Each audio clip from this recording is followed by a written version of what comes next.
Olá, eu sou o Tenente Coronel Peterson e está no ar mais uma edição do programa Pensando em Segurança. Nossa finalidade é trazer informações e reflexões acadêmicas sobre a prevenção do crime, da desordem e da violência, sua complexidade e curiosidades, apresentar as ações de instituições e projetos educativos e suas experiências com reflexos na segurança pública, bem como outros assuntos que possam contribuir na construção do conhecimento acerca da proteção da vida.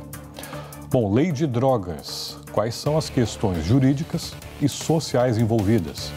Para falar desse assunto, está aqui comigo a advogada Viviane Spolt Ferri, especialista e estudiosa do tema.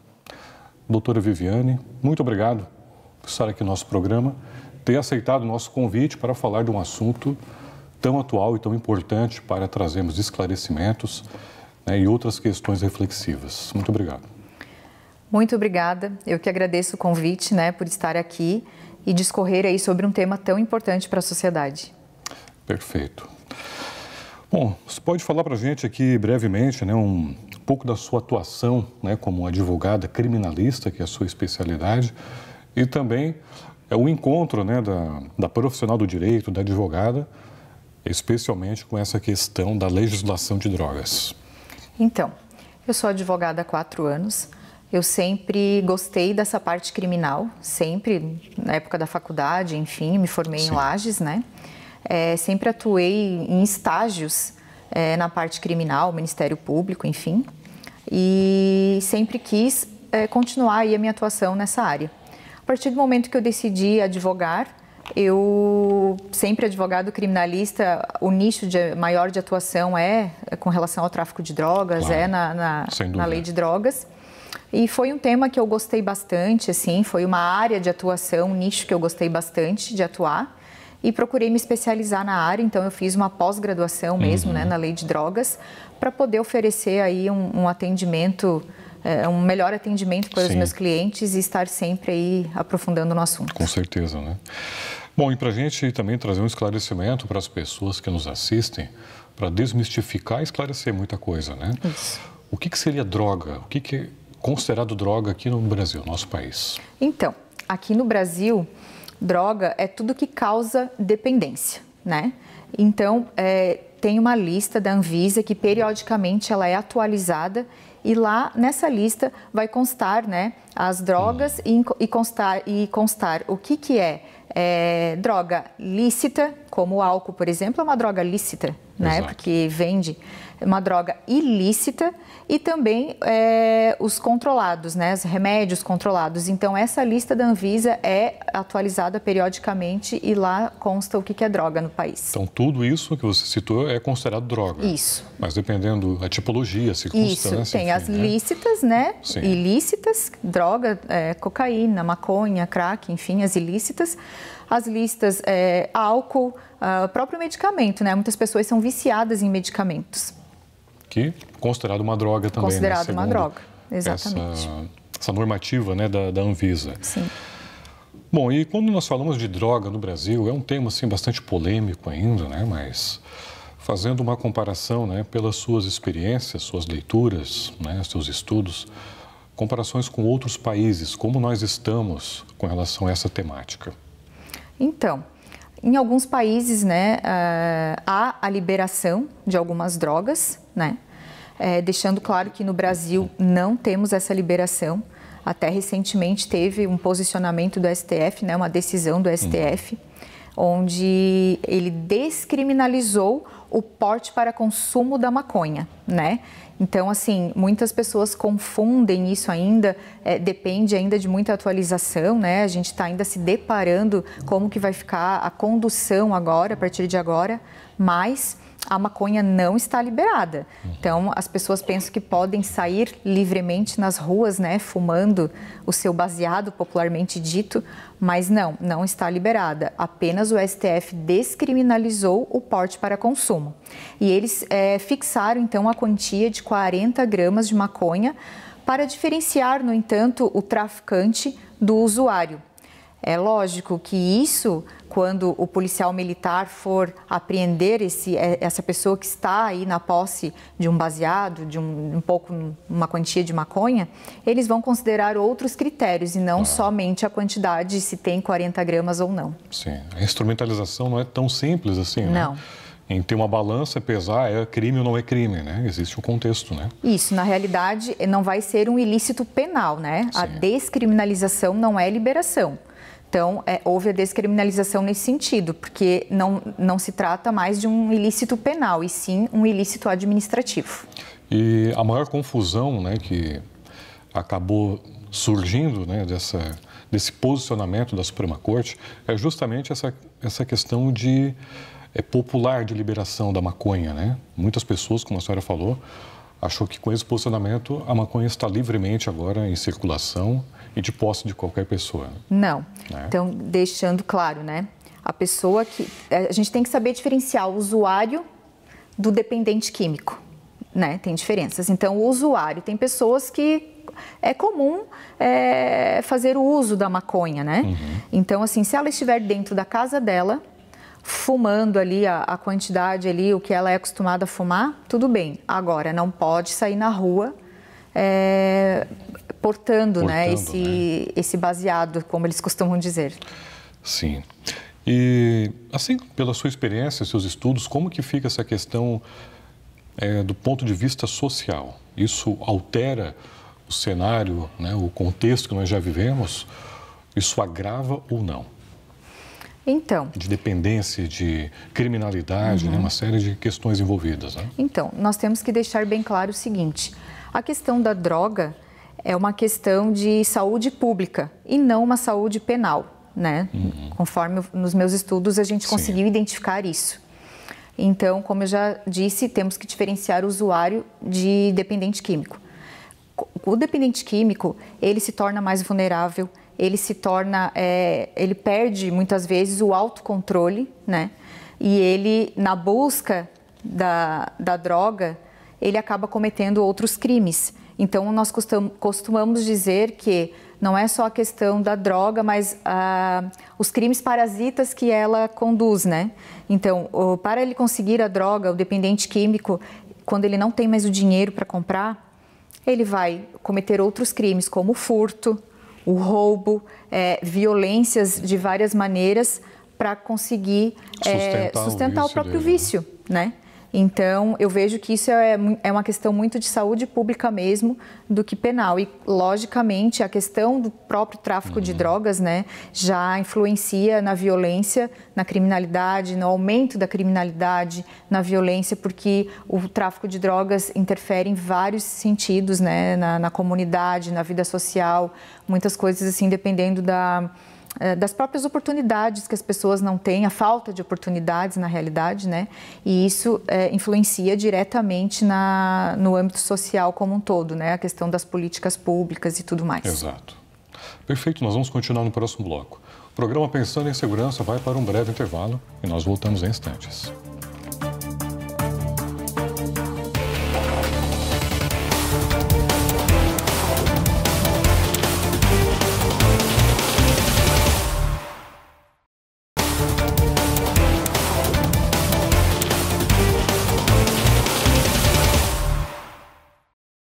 Olá, estamos de volta com o segundo bloco do programa Pensando em Segurança. O tema de hoje é a Lei de Drogas.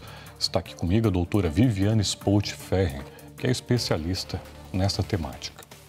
Bom, dando continuidade, então, né, doutora, nosso assunto, nosso debate aqui de hoje, a senhora pode explicar, né, melhor para a gente aqui essa questão da violência e da criminalidade, que é o grande problema, né, dos países, das cidades, enfrentar a criminalidade. E nós percebemos essa relação direta entre criminalidade, prática do crime, como a senhora colocou no bloco anterior, furtos, os roubos popularmente, os assaltos, né, com a questão diretamente envolvida da droga. Quais as variáveis que a senhora entende que estão presentes nesse contexto? Então, a droga possui variáveis, assim, que dela decorrem os outros crimes, né? Os dependentes químicos, propriamente, e usuários também, eles vão atrás da droga E conforme vai passando, eles vão ficando dependentes, né, dessa droga e vão cometendo outros crimes para poder sustentar o próprio vício. Então, a gente observa muito na nossa atuação que não é só propriamente atuação no próprio tráfico de drogas, mas sim quando a gente vai esmiuçar o problema, quando a gente vai ver do que se trata, aquele tráfico já virou também um roubo, um furto, violência no sentido de lesões corporais, de brigas, próprio em grandes centros também, porque a temática droga é de nível nacional, então em grandes centros, assim, em grandes cidades, a gente percebe a própria disputa por território, né, dos traficantes, e isso gera uma violência exacerbada. Então, é nesse sentido que a gente vê que a droga sempre está relacionada a todos os outros crimes. E ao contrário do que muitas vezes o imaginário popular, né, coloca, mas é um mercado multimilionário. Sim, envolve muito dinheiro. É muito dinheiro envolvido. Muito as dinheiro. Próprias facções, as gangues fazem as brigas, né, as guerras pelos territórios. E a gente percebe também as ações, as operações policiais no combate às drogas. Todas as polícias, né, federal, estadual, enfim, o trabalho que elas têm em virtude, muitas vezes, da própria criatividade que eles têm para esconder essa droga, que cada vez mais, né, está desafiando assim, as polícias como um todo pela criatividade, né? Antes era algo assim mais sutil, hoje eles têm uma criatividade realmente muito acima do que a gente possa esperar. Sim, até nos surpreende muitas vezes, assim, a gente sempre comenta que se eles usassem a inteligência deles para outras coisas, né? Porque as grandes apreensões de drogas, a forma que eles conseguem esconder, e é igual como o senhor falou, né? O senhor comentou a questão de várias polícias envolvidas, e é uma coisa que é tipo enxugar gelo, assim, a gente costuma dizer, porque quanto mais apreensões ocorrem, sempre tem um que vem, aquele lá foi preso, o chefe foi preso, ou alguém foi preso, sempre vai ter alguém no lugar dele. Sim, né? E exato. Isso não tem fim, a gente vê que não tem fim, é uma constante na realidade, e eles estão se especializando cada vez mais também.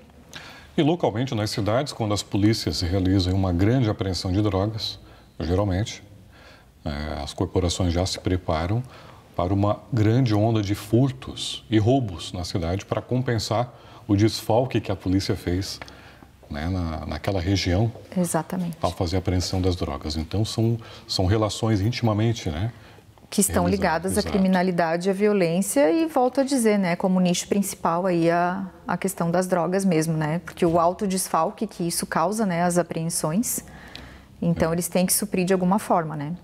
E como nós falamos ali no bloco anterior também, como alguns países também encaram essa questão da droga com muita rigidez, ao ponto de arbitrarem ali a pena capital se forem flagrados com drogas, né? Nós já tivemos aí vários exemplos aí na imprensa de brasileiros que adentraram, né, alguns países que, infelizmente, tiveram que cumprir essa pena capital, pena de morte. Sim. Como a senhora avalia isso? Então, eu entendo que no Brasil não tem, né? Não existe, não tem a pena de morte, né? Mas alguns países, eles são tão rígidos a esse ponto, né? Lógico que eu entendo que a droga é o nicho aí, é o principal vetor, né? Mas eu entendo que no Brasil, a lei de drogas agora, a atual lei de drogas, ela veio para humanizar, né? Com as mudanças que ela teve, ela veio para humanizar o usuário, né? O dependente químico. Mas eu vejo que ainda falta muitas políticas públicas nesse sentido, né? Sim. Porque não basta somente prender e deixar no sistema penitenciário que já está superlotado. Né? Eu vejo assim que... Não dá para prender todo mundo que... Não, a maioria dos que estão presos tem envolvimento com o tráfico ou de alguma coisa relacionada à própria droga, né? Então, assim, eu vejo que o sistema penitenciário está superlotado, não tem mais onde colocar gente, eles estão inaugurando cada vez mais estabelecimentos prisionais, mas é tudo muito cheio. Precisaria ter políticas públicas assim nessa questão da prevenção, sabe? E da educação, para poder ter um sentido maior. Não basta somente punir dessa forma tão rigorosa. Sim. Nos meus estudos eu venho tratando dessa maneira, porque mesmo aquele que foi pego com grande quantidade de droga e que sim, ficou muito caracterizado o tráfico de drogas e que está preso, mas também tem aquele que estava com pouca quantidade, que era um usuário eventual e que também foi entendido que ele estava traficando. Então tem os dois parâmetros, né? Tem bastante lados assim dessa injustiça, assim, eu vejo muito. E falta muito dessa estrutura do poder público, né? De acesso à educação, à saúde, né, principalmente. Como eu digo, eu vejo que interfere diretamente para as pessoas optarem em entrar, né? Eu vejo que é uma questão de saúde pública, sim, porque não basta o usuário, ele precisa de tratamento. Ele precisa de tratamento, ele precisa de alguém que olhe por ele precisa de clínicas especializadas para que ele possa continuar ali um tratamento, ele precisa de políticas públicas de apoio para a família também, para saber lidar com ele. Não são todas as famílias que têm dinheiro para internar a pessoa numa clínica particular, porque o custo é muito alto, né? Então, e as clínicas que não cobram nada, assim, públicas, não tem vaga para todo mundo.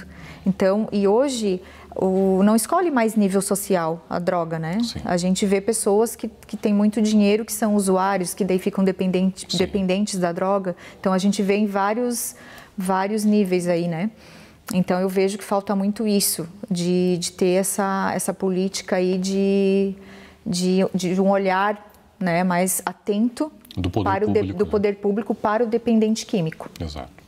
Vamos continuar no próximo bloco. O programa Pensando em Segurança, mais uma vez, vai para um breve intervalo e nós voltamos em instantes.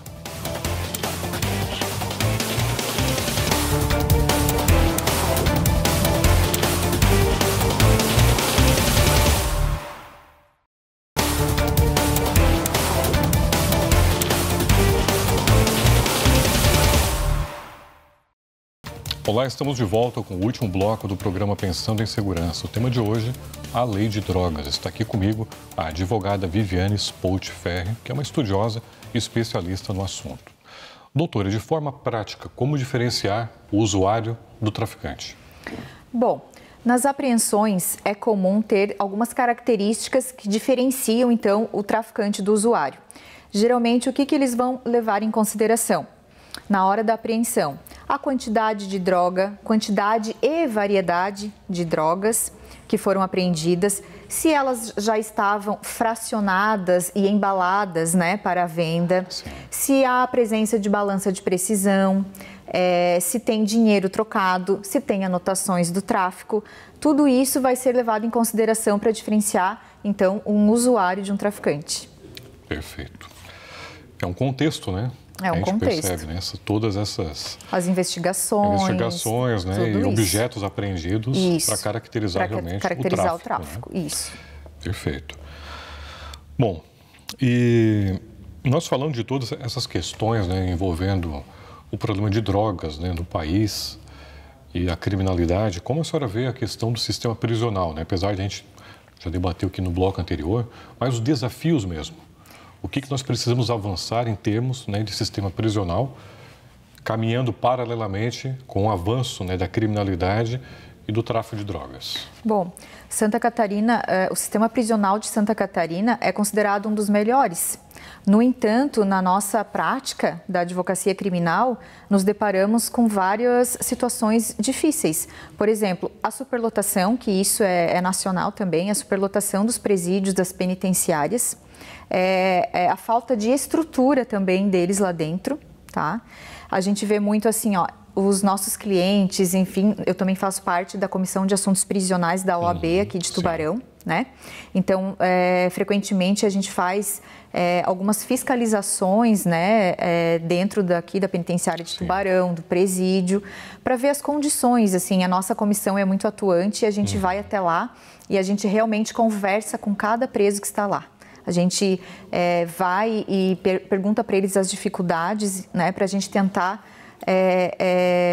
arrumar alguma coisa assim para eles alguma coisa que facilite, alguma coisa que ajude na permanência, que humanize a pena dele lá dentro, né? Na permanência do preso. Quais são as principais reivindicações? Mas assim, eles reclamam muito da superlotação e principalmente da falta de trabalho.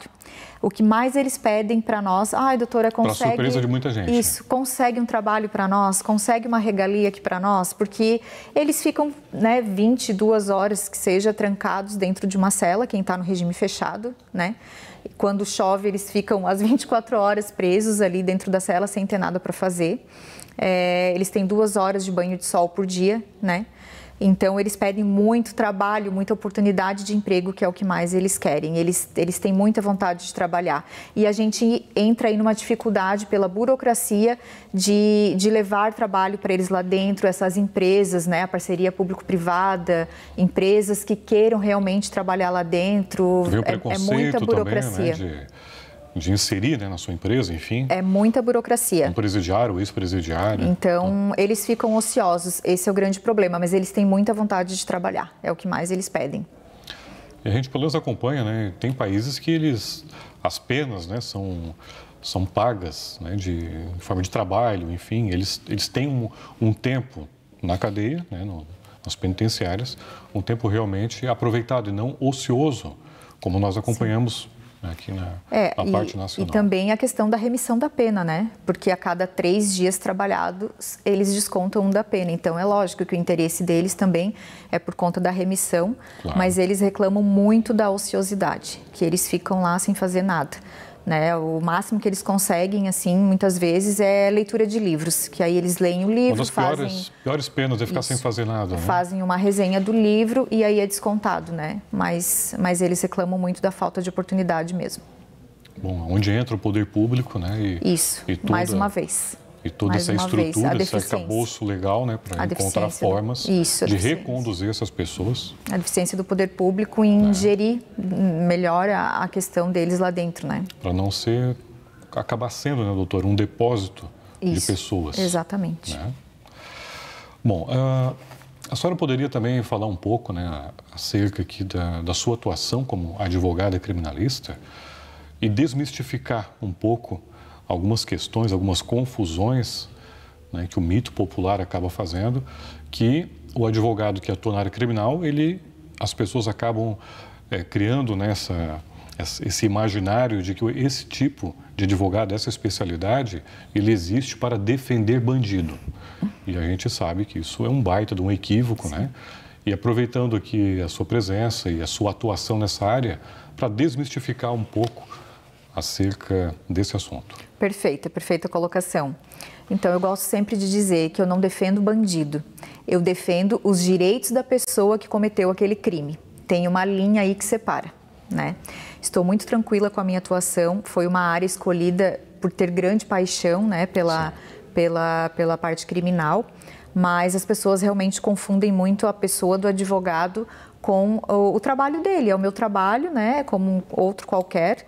Estou muito habituada, a minha advocacia é muito humanizada, eu procuro fazer uma advocacia bem humanizada, tanto para o meu cliente, para o preso, mas também para a família desse preso, que eu acho que a diferença está aí. Claro. Né? Eu costumo dizer para ele ali, no momento que eu sou contratada, eu vou pegar na sua mão e vou até o final. E junto também eu faço com a família essa parte, né? Muito humanizado mesmo. Então, as pessoas acabam confundindo, né? Toda pessoa tem direito a uma defesa. E nós estamos aqui para defender os direitos daquela pessoa, para que ela tenha um julgamento justo conforme a lei. Já que estamos num Estado democrático de direito, isso. Né? E exatamente. Não importando o crime que foi cometido, mas a pessoa que cometeu o crime. Por estarmos, né, submetidos a um Estado democrático de direito, mesmo o pior crime, a pessoa tem o direito. Eu não concordo com o crime, né? Exato, muitas vezes é o que eu digo, eu não concordo com o crime que ele cometeu, mas eu vou defendê-lo. Eu vou fazer de tudo para defendê-lo da melhor maneira possível. Claro. Doutora, muito obrigado pela sua presença, pelos esclarecimentos. Nosso programa estará sempre à disposição.